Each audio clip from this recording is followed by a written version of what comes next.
A little bit late. Sorry about that, y'all. Let's dive on in. We're reading chapter 6. And it's quite a bit of a chapter. So we'll go ahead and snuckle in.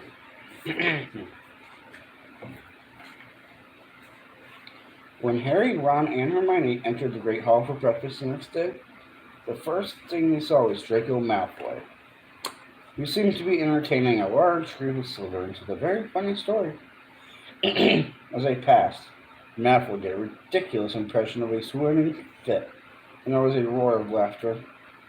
"Ignore him," said Hermione, who was right behind Harry. "Just ignore him. It's not worth it." "Hey, Potter!" shrieked Pansy Parkinson, a Slytherin girl with a face like a pug. "Potter! The Dementors are coming, Potter! Whoa!" Harry dropped into a seat at the Gryffindor table, next to George Weasley. "New third year course schedules," said George, passing them over. "What's up with you, Harry?" "Malfoy," said Ron, sitting down on George's other side and glaring over the sitting table. George looked up in time to see Malfoy pretending to faint with terror again. "That little git," he said calmly. "He wasn't so cocky last night when the Dementors were down at our end of the train. Came running into our compartment, didn't he, Fred?" "Nearly wet himself," said Fred, with a contemptuous glance at Malfoy. "I wasn't too happy myself," said George. "What horrible things those Dementors. Sort of freeze your insides, don't they?" said Fred. "You didn't pass out, though." Yeah, viewers, huh? Hello. "You didn't pass out, though, did you?" said Harry in a low voice. "Forget it, Harry," said George personally. "Dad had to go out to ask Ben one time, remember, Fred? And he said it was the worst place he'd ever been. He came back all weak and shaking. They sucked the happiness out of the place, the Dementors. Most of the prisoners go mad in there. Anyways, let's see how happy Malfoy looks after our first Quidditch match," said Fred. "Gryffindor versus Slytherin. First game of the season, remember? The only time Harry and Malfoy had faced each other in a Quidditch match, Malfoy had definitely come off worst." Feeling slightly more cheerful, Harry helped himself to sausages and fried tomatoes. Hermione was examining her new schedule. "Oh, good. We're starting some new subjects today," she said happily. "Hermione," said Ron, frowning as he looked over her shoulder. "They've messed up your schedule. Look, they got you down for about 10 subjects a day. There isn't enough time." "I'll manage. I fixed Professor Mechanical." "But look," said Ron, laughing. "See this morning? 9 o'clock, divination. Underneath, 9 o'clock, Muggle studies, and..." Ron leaned closer to the schedule, disbelieving. "Look, I'm gonna make that arithmetic. 9 o'clock. I know you're good, Hermione, but no one's that good. How are you supposed to be in 3 classes at once?" "Don't be silly," said Hermione shortly. "Of course I won't be in 3 classes at once." "Well, then, pass the marmalade," said Hermione. "But, oh, Ron, what's it to you if my schedule's a bit full?" Hermione snapped. "I've told you. I fixed it all with Professor McGonagall." Just then, Hagrid entered the Great Hall. He was wearing his long moleskin overcoat and was absent-mindedly swinging a dead polecat from one enormous hand. "What in the hell is a polecat?" "Whatever." "All right," he said eagerly, passing on his way to the side table. "You're in my first ever lesson. Read up to lunch. Been up since 5, gathering everything ready. Getting everything ready." Hope it's okay. Me, a teacher. Honestly. He grinned broadly at them and headed off to the staff table, still swinging the polecat. Wonder what he's been getting ready, said Ron, a note of anxiety in his voice. The hall was starting to empty as people headed off toward their first lesson. Ron checked his course schedule. We better go. Look, definition's at the top of the North Tower. It'll take us 10 minutes to get there. They finished their breakfast hastily, said goodbye to Fred and George, and walked back up through the hall. As they passed the Slytherin table, Malfoy did yet another impression of a fainting fit. The shouts of laughter followed Harry into the entrance hall. The journey through the castle to the North Tower was a long one. 2 years at Hogwarts hadn't taught them everything about the castle, and they had never been inside the North Tower before. There's got to be a shortcut, Ron panted as they climbed their 7th long staircase and emerged on an unfamiliar landing, where there was nothing but a large painting of a bare stretch of grass hanging on the stone wall. I think it's this way, said Hermione, peering down the empty passage to the right. Can't be, said Ron. That's south, look. You can see it to the lake out the window. Harry was watching the painting. A fat, dapple gray pony had just ambled onto the grass and was grazing nonchalantly. Harry was used to the subjects of Hogwarts paintings, moving around and leaving the frames of his ornament, but he always enjoyed watching it.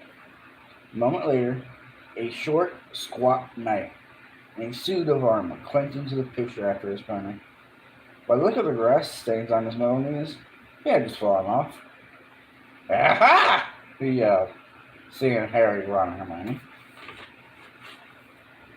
What villains are these that trespass upon me private lands? My private lands. Come to scorn at my fall, perchance. Try your knaves, you dogs. They watched in astonishment as a little knight tugged his sword out of its scabbard and began brandishing it violently, hopping up and down in rage. But the sword was far too long for him. Particularly the wild swing made him overbalance, and he landed face down in the grass. Are you all right? Said Harry, moving closer to the picture. Get back, you scurry brother! Back, you rogue! The knight seized his sword again and used it to push himself back up, but the blade sank deeply into the grass, and, though he pulled with all of his might, he couldn't get it out again. Finally, he had to flop back down on the grass and push up his visor to mop his sweating face. Listen, said Harry, taking advantage of the knight's exhaustion. We're looking for the North Tower. You don't know the way, do you? A quest? The knight's rage seemed to vanish instantly. He clinked to his feet and shouted, Come follow me, dear friend, and we shall find our goal, or shall perish bravely in the charge. He gave the sword another fruitless tug, tried and failed to mount the fat pony, gave up and cried, On foot then, good citizen, gentle lady. On. And he ran, clanking loudly, into the left side of the frame and out of sight. They hurried after him along the corridor, finding the sound of his armor. Every now and then they spotted him running through the picture ahead. Be of stout heart, the horse is yet to come, yelled the knight. And they saw him reappear in front of an alarmed group of women in crinolines, whose picture hung on the wall of the narrow spiral staircase. Puffing loudly, Harry, Ron, and Hermione climbed the tightly spiraling steps, getting dizzier and dizzier, until at last they heard the murmur of voices above them, and knew they had reached the classroom. Farewell, cried the knight, popping his head into the paintings of some sinister-looking monks. Farewell, my comrades in arms.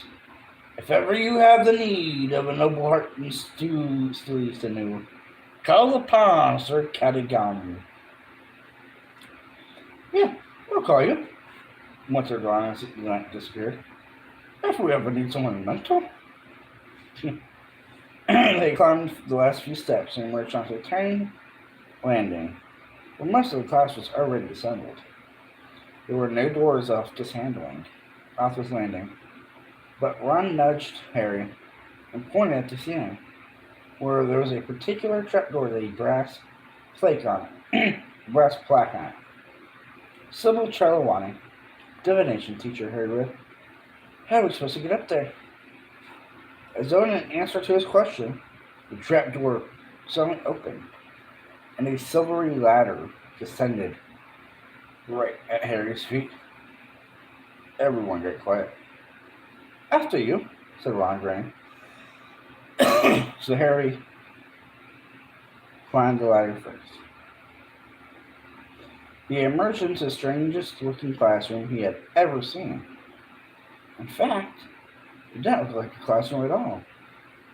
More like a cross between someone's attic and an old-fashioned tea shop. At least 20 small, circular tables were crammed inside it, all surrounded by chintz armchairs and a little fat house. Everything was lit with a dim crimson light. The curtains at the windows were all closed, and the many lamps were draped with dark red scarves.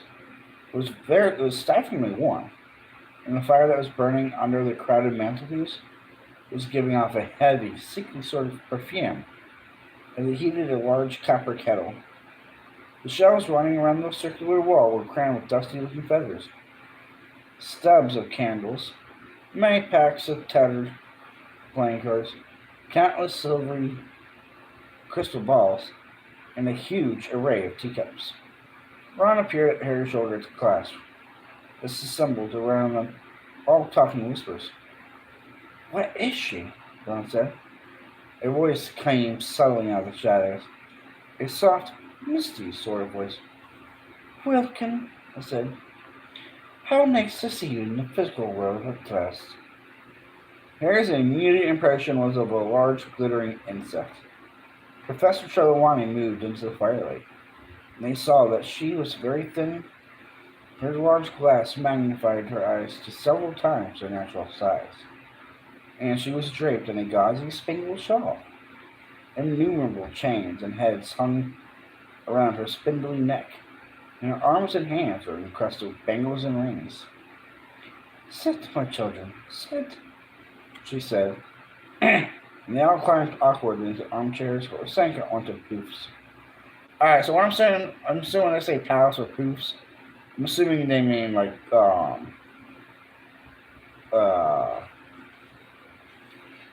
the fuck do you call them? The, palace or poofs, pillows. So you're talking about pillows? Like, why the fuck do you have to call it a poof or a pouch? Why not just call it a pillow? Makes no stupid sense to me.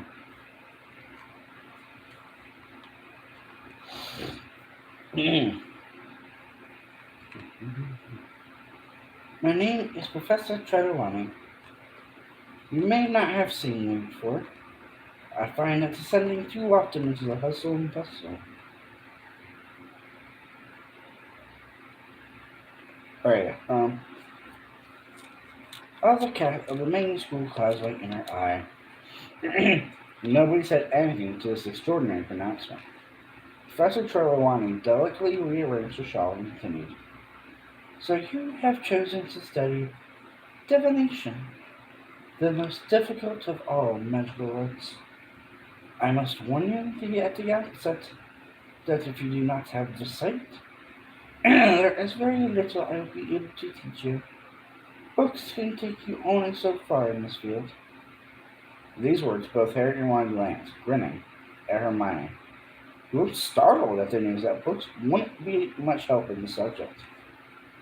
Many witches and wizards, talented though they are in the area of love, bangs, and smells, and sudden disappearance, are yet unable to penetrate the veiled mysteries of the future. Professor Trelawney went on, her enormous, gleaming eyes moving from face to nervous face. It is a gift grunted to Hugh.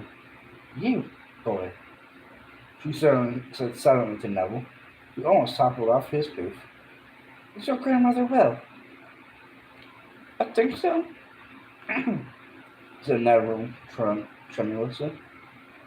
I wouldn't be so sure if I were you, dear, said Professor.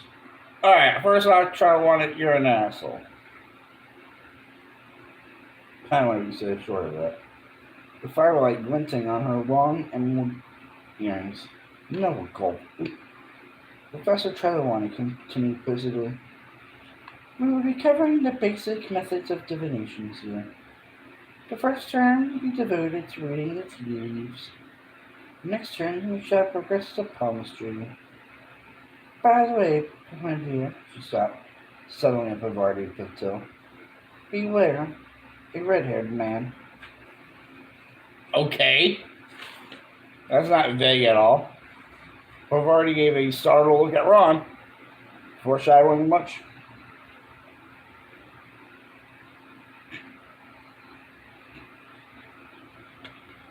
He was right behind her and edged her chair away from him.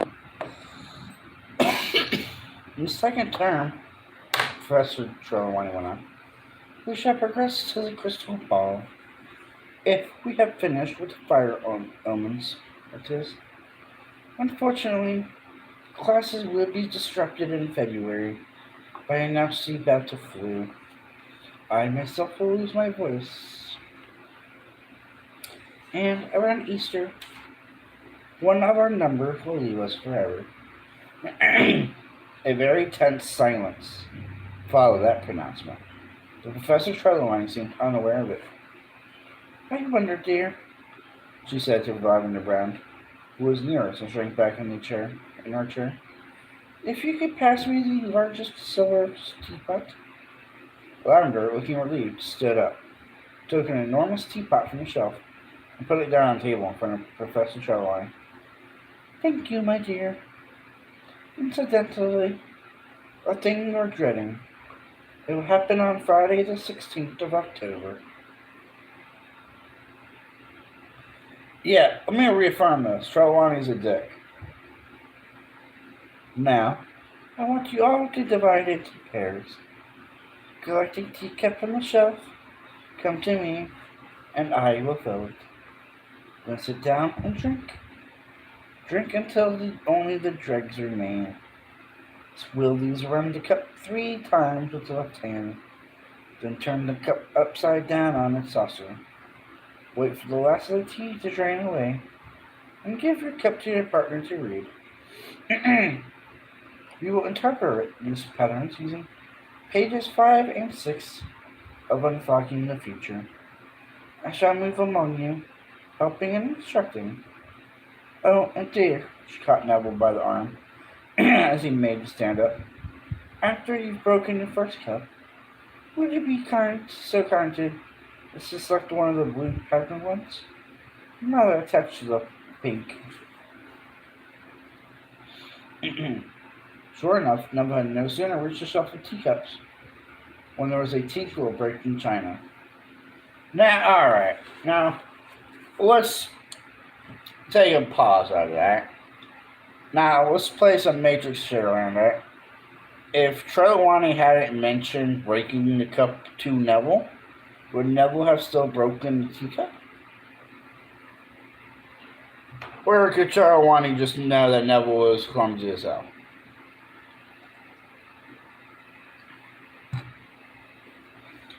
Because this bitch already sounds like a fraud.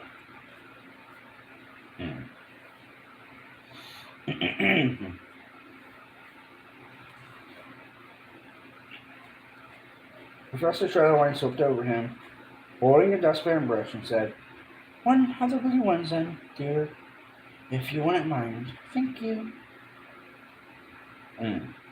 When Harry and Ron had their teacups filled, they went back to their table and tried to drink their scalding tea quickly. They swirled the dregs around as Professor Trelawney had instructed, and drained the cups and swapped them. Right, said Ron as they both opened the books at pages 5 and 6. What can you see in mine? A load of soggy brown stuff, said Harry. Heavily perfumed smoke in the room, making him feel sleepy and stupid. Oh, Charlie was getting them stoned. Oh, alright. Getting the 13-year-olds baked. Helping unfog the future.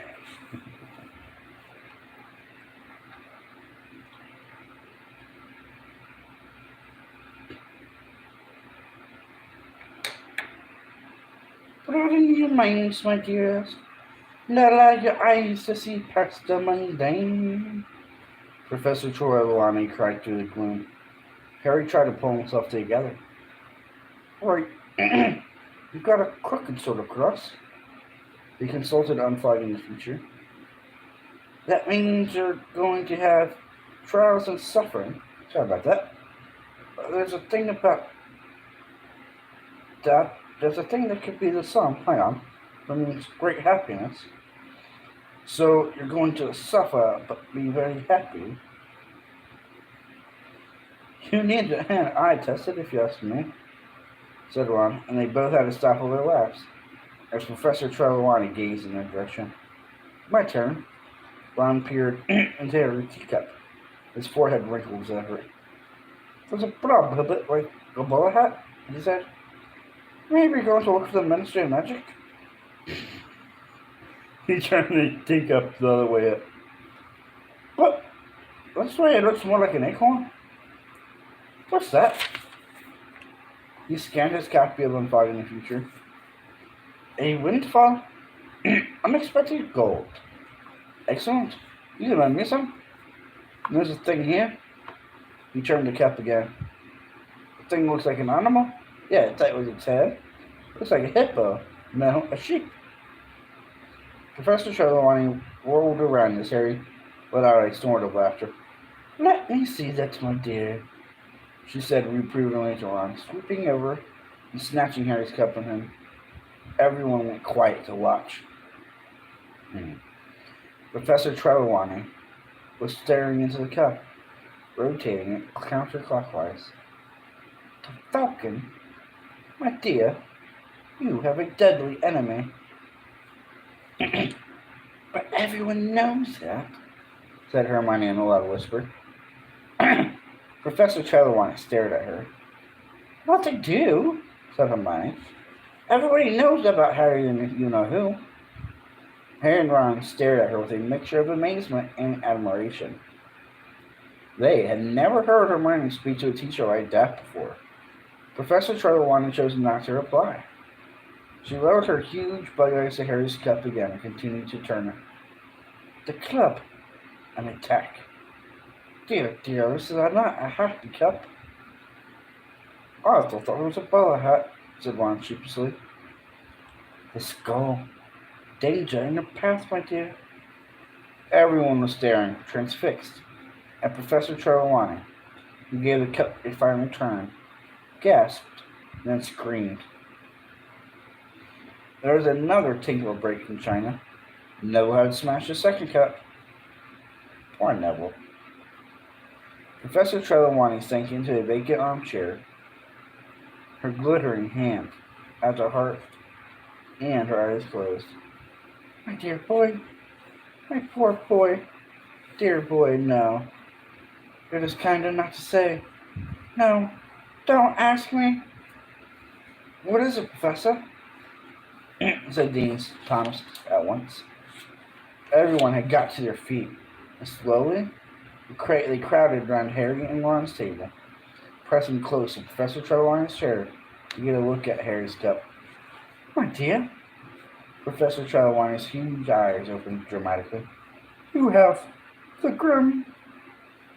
The what? You could tell that he wasn't the only one who didn't understand.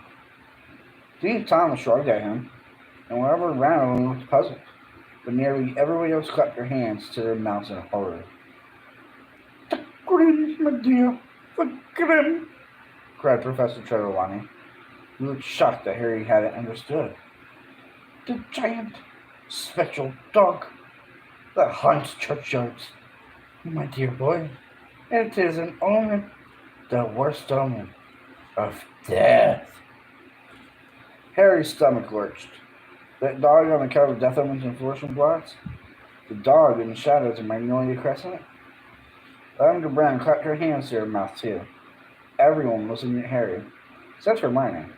But I got up and moved around to the back of Professor Trelawney's chair. I don't think it looks like a grim, she said flatly. And Hermione with that saltiness. Professor Trelawney surveyed Hermione with mounting dislike. You forgive me for saying so, my dear. But I perceive very little aura around you. Very little receptivity to the resources of the future. Seamus Finnegan was tilting his head from side to side. It looks like a grim if you do this, he said, with his eyes almost shut. But it looks more like a donkey from here, he said, leaning to the left. When you all finish deciding whether I'm gonna die or not, said Harry, taking himself by surprise, and nobody even seemed to want to look at him. I think we would leave the lesson here for today, said Professor Trelawney in her mistiest voice. Yes, please, pack away your stones. Silently, the class took their teacups back to Professor Trelawney's packed away their books and closed their bags. Even Ron was avoiding Harry's eyes. Until we meet again, said Professor Trelawney faintly.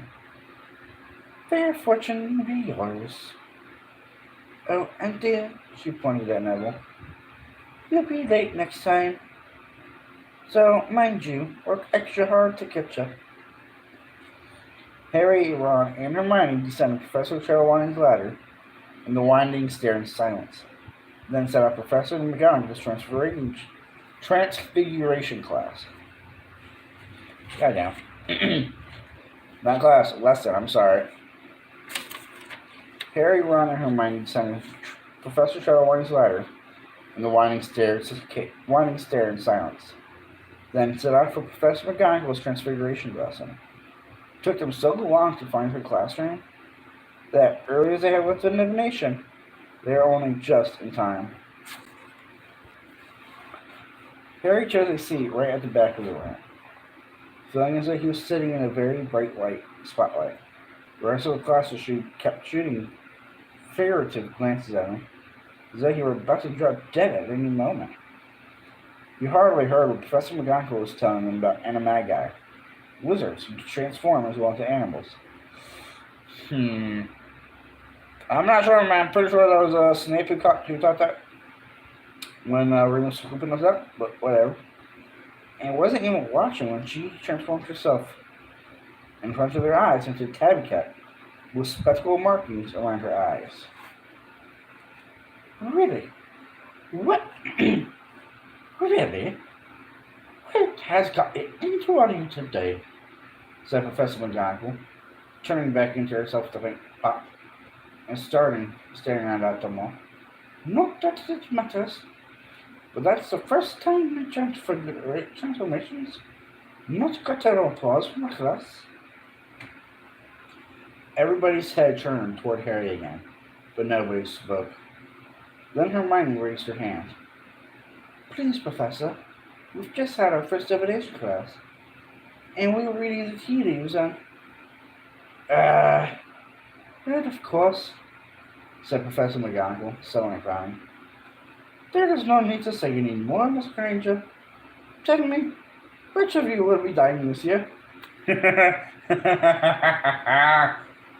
I'm sorry, as much of a bitch as McGonagall is half the time, you gotta love her sometimes. Like, McGonagall's just the queen of sass.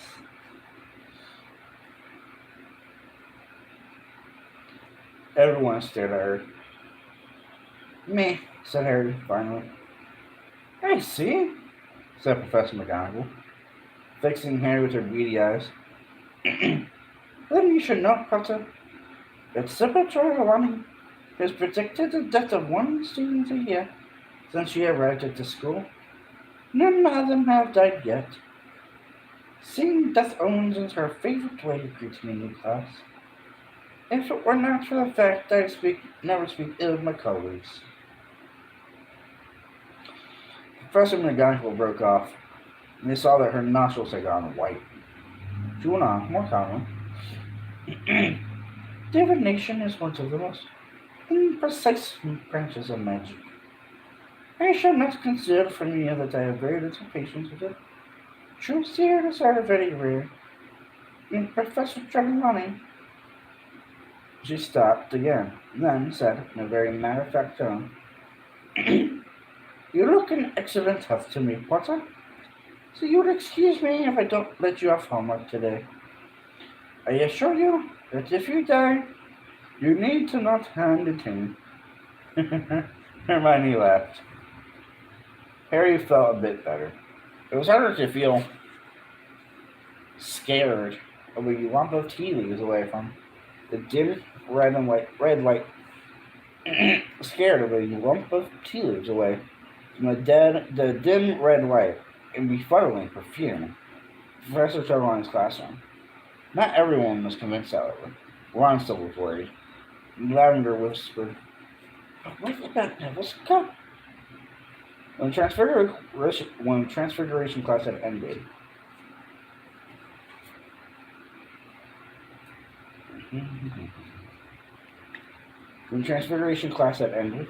they joined the crowd thundering toward the Great Hall for lunch. "Ron, cheer up," said Hermione, pushing a dish of stew toward him. "Well, giving him stew's not going to make him feel better now, Hermione." "Ron, cheer up," said Hermione, pushing a dish of stew toward him. "You heard what Professor McGonagall said." Ron spooned stew onto his plate. Okay, we're just going to send that right there as well. Spoon stew onto his plate. Who eats soup on the plate? That's just ridiculous. Come on, JK.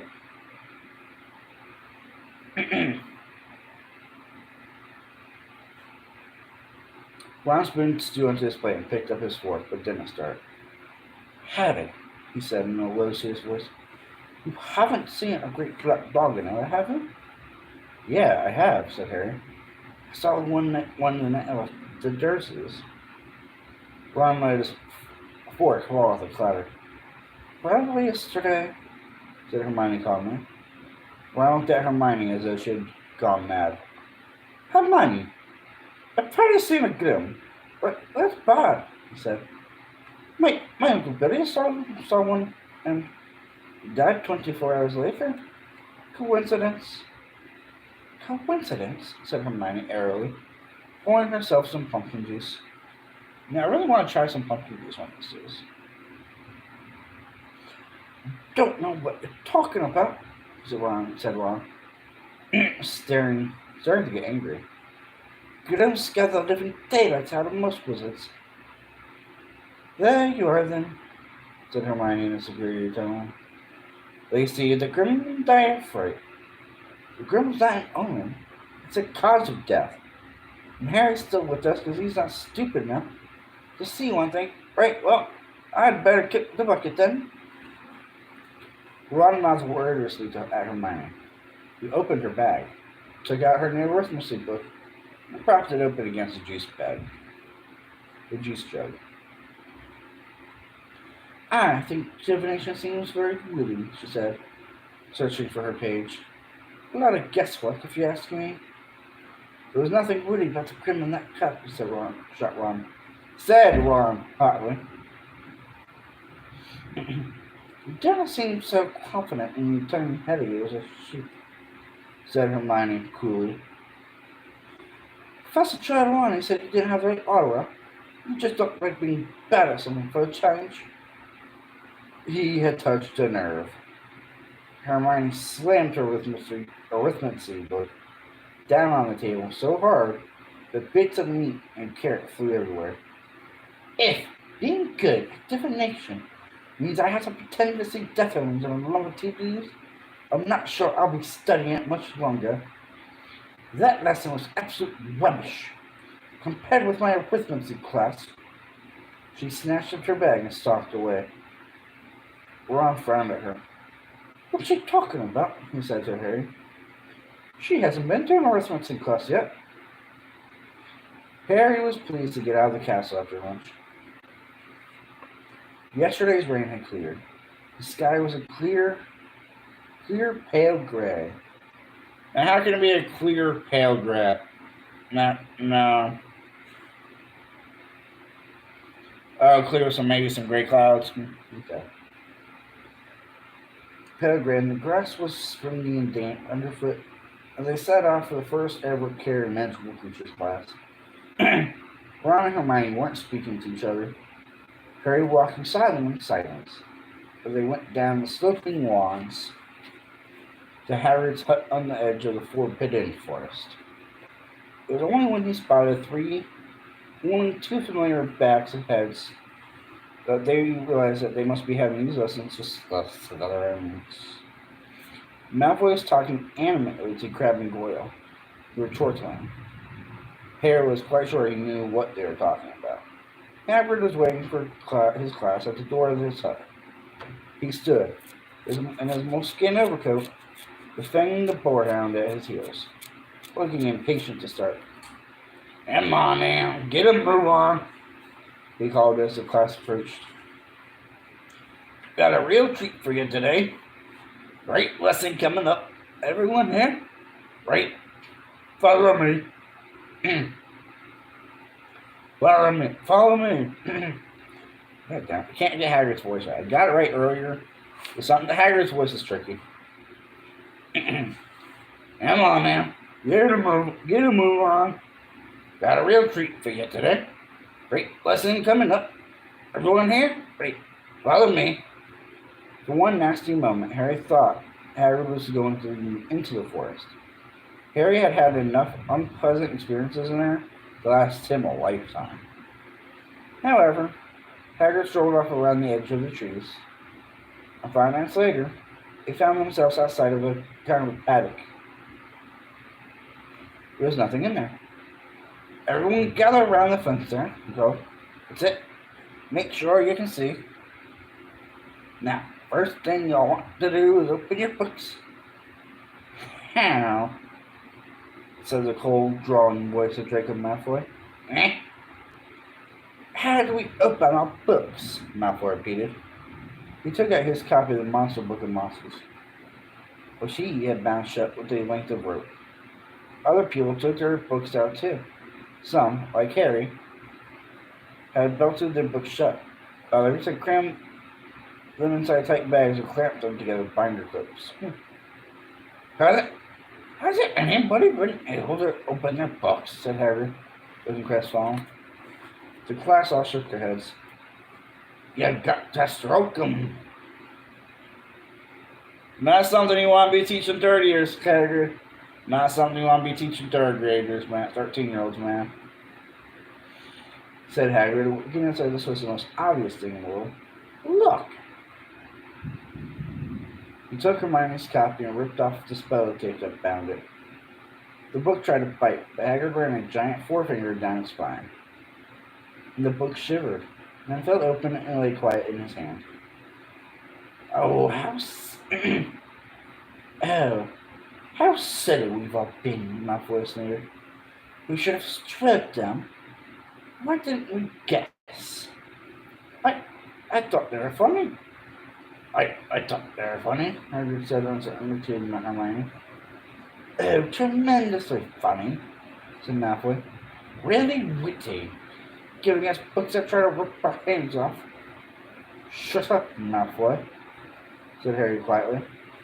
Hagrid was looking downcast, and Harry wanted Hagrid's first lesson to be a success. Right, said Hagrid, who seemed to have lost his step. So yeah, you got your books, and now you need the magical creatures, so yeah, I'll go and get them. Hang on. He strode away from them into the forest and out of sight. God, this place is going to the dogs, said Malfoy loudly. My God, did you hear that lightning and thunder? Like I'm here wearing 2 sets of headphones, and I can hear the thunder and lightning outside.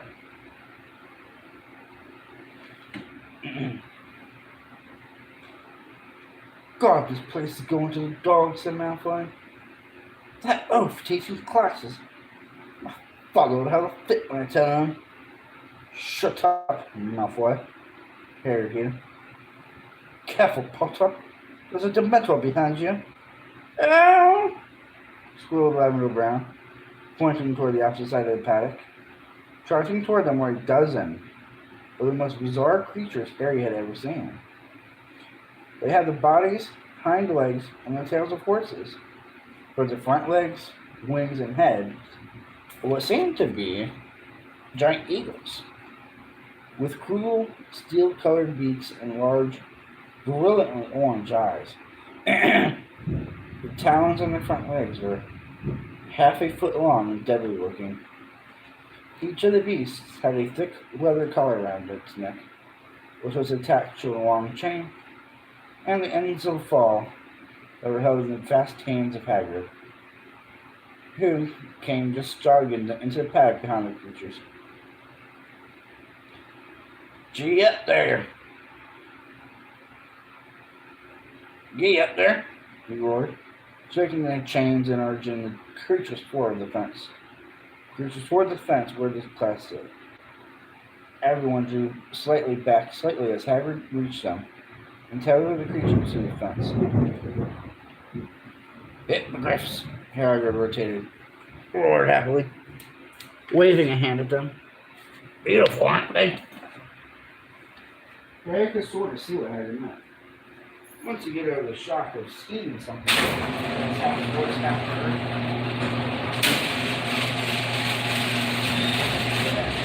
Horn.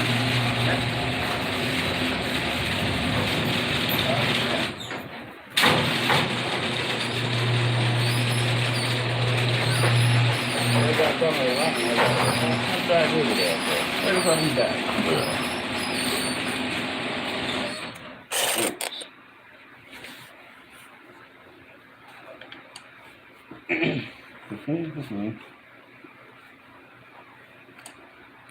Beautiful, aren't they? Harry could sort of see what Harry meant. Started to appreciate the hippogriff's gleaming coats, changing smoothly from feather to hair, each of them.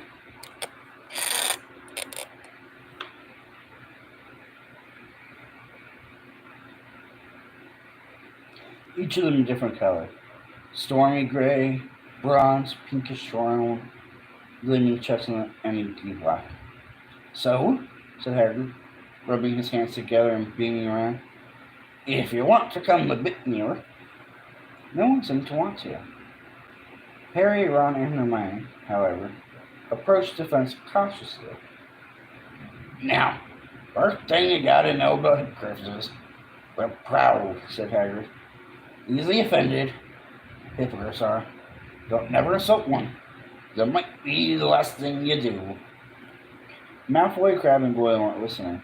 They were talking in an undertone, and Harry had a nasty feeling they were plotting how best to disrupt the lesson. You always wait for the hippogriff to make the first move, Hagrid continued. It's polite, see? You walk toward him, and you bow, and you wait. If he bows back, you're allowed to touch him. If he doesn't bow, then get him away from Shrickish. Them's talons hurt. Right, who wants to go first? Most of the class backed farther away in answer. You and Harry, Ron, and Hermione had misgivings. The hippogriffs were tossing their fierce heads and flexing their powerful wings. They didn't seem to like being tethered like this. No one? Said Harry with a pleading look. I'll do it. There was an intake of breath from behind them. And both Lavender and Pavarti whispered, Oh no! Harry, remember your tea leaves! Harry roared down. He climbed over the paddock fence. Good man, Harry. Right then. Let's see how you get on with Buckbeak. He untied one of the chains, pulled the gray hippogriff off, Thank you, thank you.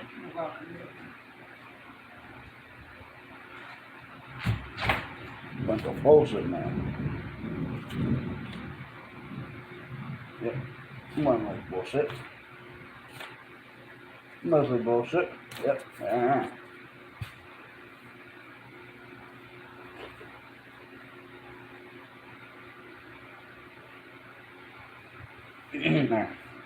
Good man, right there. Let's see how you get on, Buckbeak. Malfoy's eyes narrowed maliciously. Easy now, Harry, said Hagrid quietly. You've got eye contact. Now try not to blink. The Griffs don't trust you if you blink too much. Harry's eyes immediately began to water, but he didn't shut them. Buckbeak had turned his great, sharp head and was staring at Harry with one fierce orange eye. That's it, said Harry. That's it. Now bow, Harry. Said Harry. Now bow. Harry didn't feel much like exposing the back of his neck to Buckbeak, but he did as he was told. He gave a short bow and then looked up. The hippogriff was still staring haughtily at him. It didn't move. Ah, said Hagrid, saying a word. Right, back away now, Harry. Easy does it. But then, to Harry's enormous surprise, the hippogriff suddenly bent its scaly front. The hippogriff suddenly bent its scaly front knees, sank into what was an unmistakable bow. Well done, Harry, said Hagrid, ecstatic. Right. You can go touch him? Let us speak. Go on. Feeling that a better reward would have been to go back away, Harry moved slowly towards the hippogriff and reached out toward it. He patted the beak several times, and the hippogriff closed his eyes lazily, as though enjoying it. The class broke into applause, all except for Malfoy, Crabbe, and Goyle, who were all looking deeply disappointed then. Right then, Harry, said Harry. I reckon he might let you ride him. This was more than Harry had bargained for. He was used to a broomstick, but he wasn't sure a hippogriff would be quite the same. Climb up there just behind the wing joint, he said Hagrid. And mind you, don't pull any of his feathers up. You won't like that. Harry put his foot on top of Buckbeak's wing and hoisted himself onto its back. Buckbeak stood up. Harry wasn't sure where to hold on. Everything in front of him was covered in feathers. Go on, then, roared Hagrid, slapping the hippogriff's hind quarters. Without warning, 12-foot wings flapped open on either side of Harry. He had just enough time to seize the hippogriff around the neck before he was soaring upward. It was nothing like a broomstick, and Harry knew which one he preferred. The hippogriff's wings be uncomfortably on either side of him, catching him under his legs and making him feel he was about to be thrown off. The glossy feathers slipped under his fingers, and he didn't glare get a stronger grip.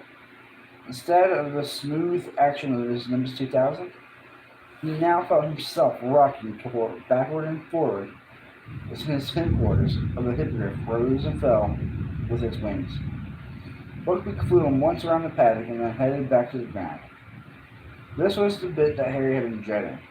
He leaned back as the smooth neck leaned lowered, feeling he was going to slip off to the beak. Then felt a heavy thud as the four ill-assorted feet hit the ground. He just managed to hold on and push himself straight again.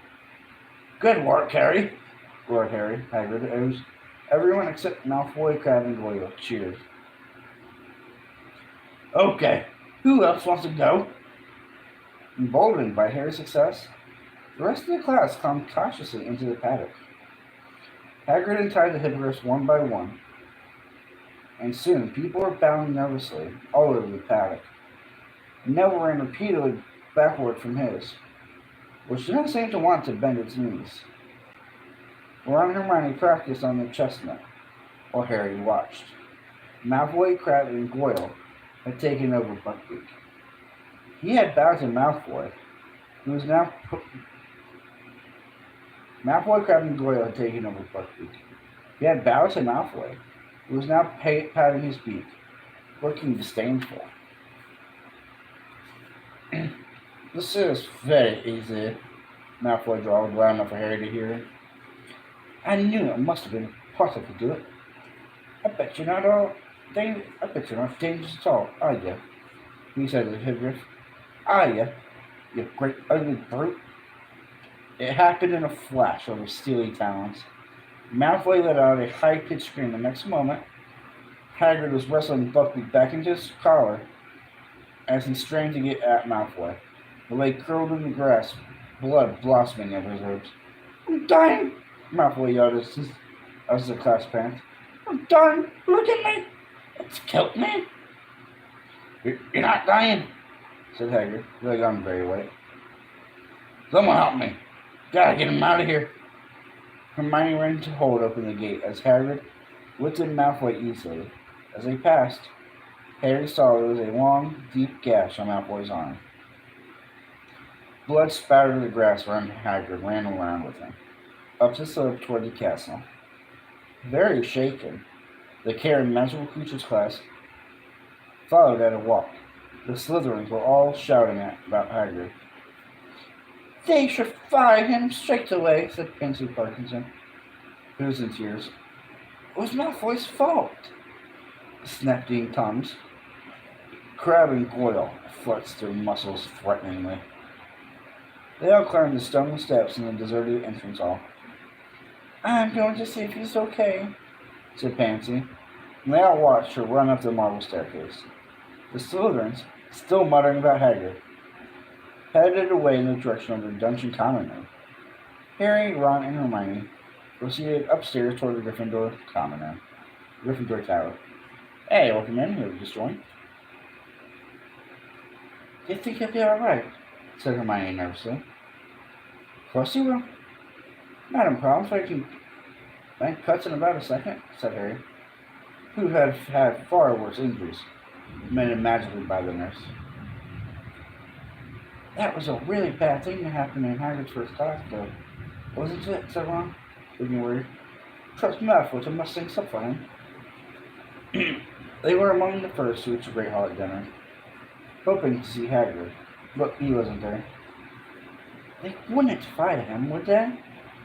Said Hermione anxiously, not touching her steak and kidney pudding.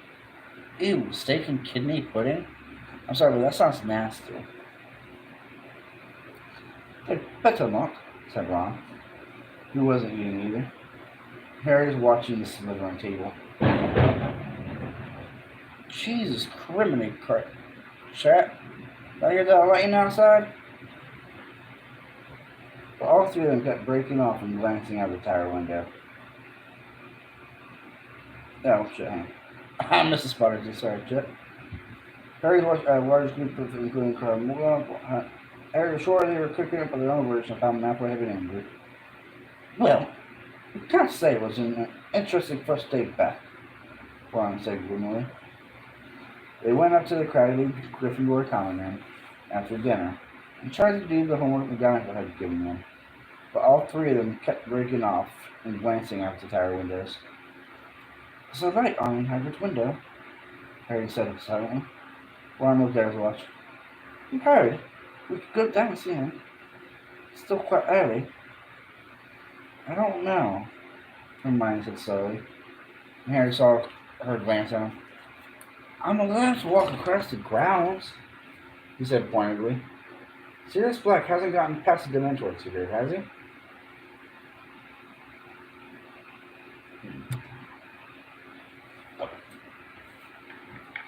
So they put their things away and headed out of the portrait pole, glad not to meet anyone on their way to the front doors. They weren't entirely sure they were supposed to be out. Hey, welcome in here, this one. Make sure you guys smash that like button, please. The grass was still wet and looked almost black in the twilight. When they reached Hagrid's hut, they knocked, and the voice growled, "Come in." Hagrid was sitting in his shirt sleeves at his scrubbed wooden table. Wood at his scrubbed wooden table. His boarhound, Fang, had his head in Hagrid's lap. One word told him Hagrid had been drinking a lot. There was a pewter tankard almost as big as a bucket in front of him, and he seemed to be having difficulty getting them into focus. "Spectres record," he said thickly, when he recognized them. "Don't reckon they've ever had a teacher lasted only one day before." "You haven't been fired, Hagrid." "Not yet," said Hagrid miserably, taking a huge gulp of whatever was in the tankard. "But it's only a matter of time, isn't it? I'll bring out for you." "How is he?" said Ron, as they all sat down. "It wasn't serious, was it?" "Madame Pomfrey fixed him as best she could," said Hagrid dully. "But he's saying he's still in agony, covered in bandages, moaning." "He's faking it," said Harry at once. "Madame Pomfrey can heal anything. She regrew half my bones last year. Trust Malfoy and Mildred Falsworth." "School's governess have been told, of course," said Hagrid miserably. "They reckon I started too big. Shouldn't have left hippogriffs earlier. Done flopperworms or something. Just thought I'd make a good first lesson. It's all my fault." "It's all Malfoy's fault, Hagrid," said Hermione earnestly. "We're witnesses," said Harry. "You said hippogriffs attack if you insult them. It's Malfoy's problem that he wasn't listening." "Oh no, Harry, good sir. Malfoy was definitely listening. He deliberately did it just to be a dick. Just to screw Hagrid over as much as he could."